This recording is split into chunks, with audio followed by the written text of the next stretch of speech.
Hello everyone, welcome to your weekly tech update, the show that explores the newest, coolest, and craziest side of tech available on the interwebs. I am your video game geek, Ray McNeil. Coming up on the program today, you all know I'm a VR geek. It's my favorite thing in gaming to get to don a VR headset and pretend to be Darth Vader, a professional boxer, or even a citizen of City 17. So today, we're going to revisit some of my favorite all-time VR experiences, including one I waited over 15 years to play. And of course, we'll wrap up the program with this week's Moment of Joy. All that and a whole lot more coming up on today's edition of your weekly tech update. Next.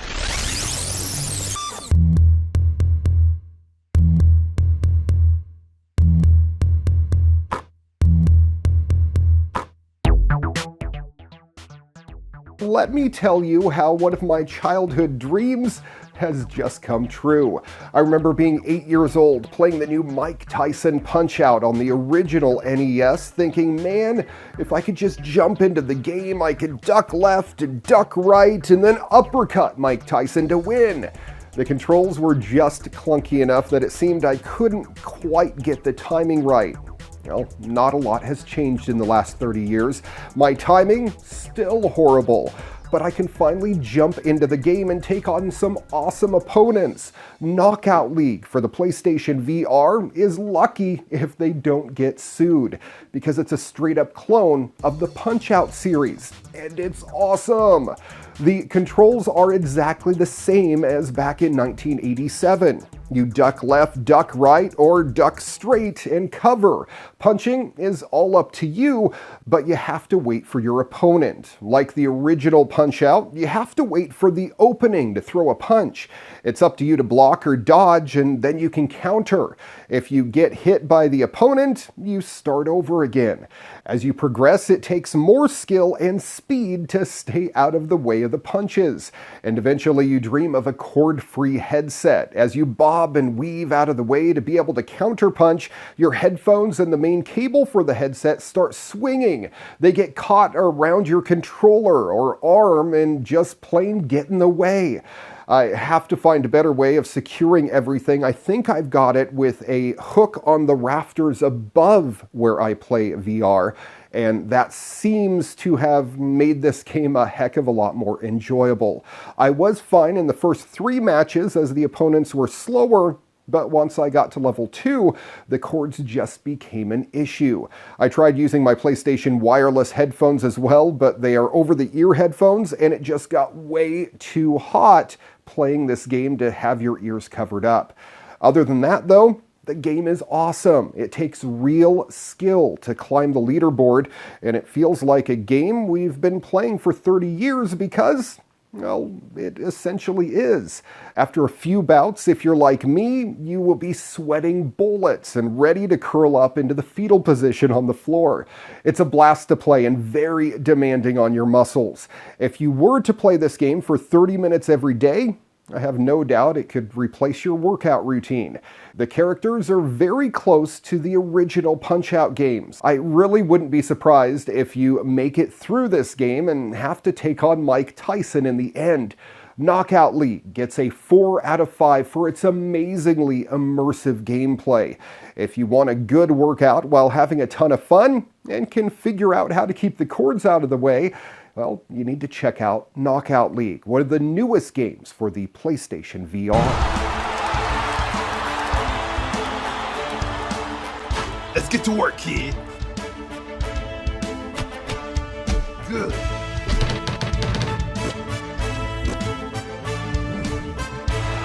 Lights out.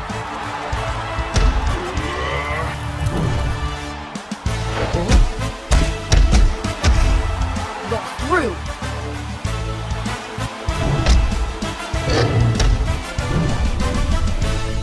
Scared of a little shock? You're going down.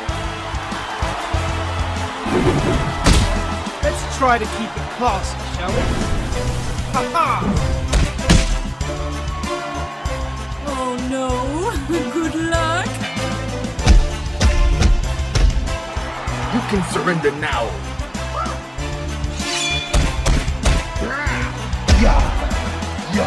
It's showtime!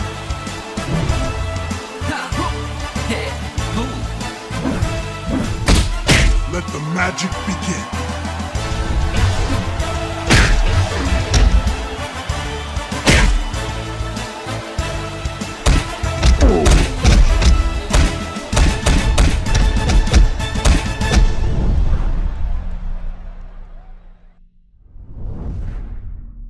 All right, here we go, back with another PlayStation VR special, and this time a game I've been waiting for quite a while to get my hands on. We're talking Gran Turismo Sport. This game was supposed to come out a few months back, but they delayed it, supposedly to just finish polishing the game itself. And I'm glad they did because it looks absolutely beautiful. Now, this is the PlayStation VR Special Round 2, but Gran Turismo, not a fully VR game, unfortunately. Yeah, I was a little bit disappointed to hear that. I figured any new game that comes out with VR support should be fully playable in VR now. Unfortunately, they did not give us that. But what they did give us is an awesome driving simulation game that's a little bit scaled back from the previous versions. You do still have quite a few options, but they've taken a lot of it away and definitely made it feel like more of an arcade-style game. Let's get into it, shall we? One of the best things about this game right off the bat that you'll notice is how great it looks. Besides Project Cars 2, this is probably the best racing game on the PS4 right now. And of course, it's just, kind of a bonus that it gives you some VR capability as well. All the auto functionality is off, so it tells you to brake, and if you don't brake, well, you're going to be sliding off the track as you saw earlier. Now, one thing about this game, and a couple of the other PlayStation VR games as well, is that they work your PlayStation hard. In the background, I don't know if you can hear it, but my PlayStation is now starting to ramp up and the fan is starting to go, and it will get quite loud, unfortunately, while we're playing here. And from what I've read, that's just a product of the power that this game uses, and there's not much that they can do about it. Now, if you do have a PlayStation 4 Pro, apparently it does run better on the PlayStation 4 Pro, and you get a higher frame rate, plus you can have 4K resolution, which is quite awesome. So if you have a 4K TV, you can take advantage of that with this game. But VR driving absolutely rocks! Alright, so we get into our VR driving area, and we have our tracks here that we can choose. Let's go ahead and do this one here. We're going to do Dusk.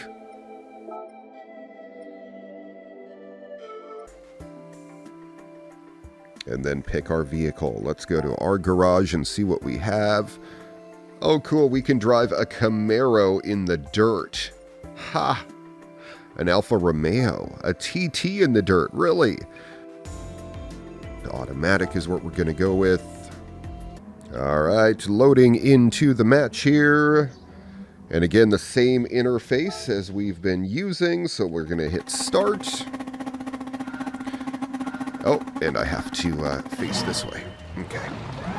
So as you can see, the coolest part here is that we're attached to a real body. So when we move, the body moves. Now, they call this a real driving simulator. I can't believe that this is actually a real driving simulator on a dirt track, because you slide so much. It's like you're driving on ice. Now, I've driven on a dirt track before, and it was not like I was driving on ice. So yes, you only get to play against one other computer player, but it's still quite a cool experience. It's awesome to be able to see all of the bumps in the road, and driving in VR is one of the funnest gaming experiences you will ever have. and they have really modeled these vehicles extremely well. But look at the detail. It's absolutely amazing what they are able to do with video games these days. And it feels like you're driving a rally car. Ooh! And crashing a rally car. And when you lose traction, it just slides you into the wall. Ooh, I'm catching up though. Look at that. Ooh. Apparently I'm going to crash every time there.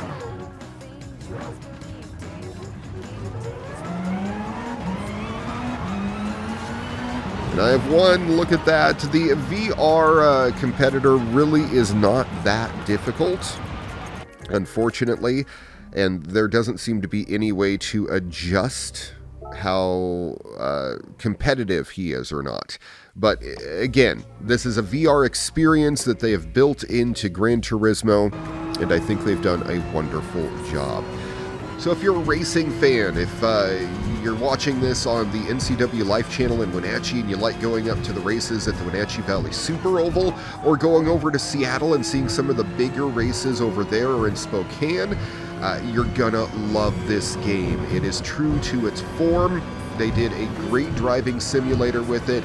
It doesn't have all the bells and whistles of previous games, but that just means that more people are going to be able to play it, and more people are going to be able to enjoy it. I'm going to give Gran Turismo Sport a score of 4 out of 5 supercars. They could have definitely got a perfect score if they would have just given us the full game in VR. But again, we just get the VR experience. It's good nonetheless.